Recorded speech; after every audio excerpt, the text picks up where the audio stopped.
মীৰা যোশী নামৰ মাজত আছে। তেওঁলোকে দুখীয়া আৰু আত্মজনৰ কাৰণে সহায়ৰ হাত আগবঢ়ায়। দুৰ্বল ব্যৱসায়ী সহায়ৰ হাত বঢ়ায়, গৃহ নিৰ্মাণ কৰি দিয়ে, মানসিক বিকাৰগ্ৰস্তক সহায় কৰে আৰু ভোকাতুৰক অন্নদান কৰে। তেওঁলোকে প্ৰতি দেওবাৰেই এই কাম তেওঁলোকে কৰি আহিছে।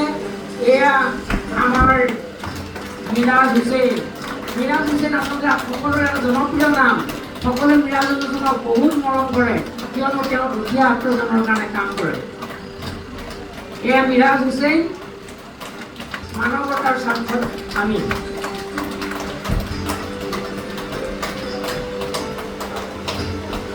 ইয়াৰ পাছত আমি এটা বিশেষ এনজিঅ'ক নিমন্ত্ৰণ জনাব খুজিছোঁ, যিটো এনজিঅ'য়ে কৃষি তথা ৰুৰেল ডেভেলপমেণ্টৰ কাম কৰে।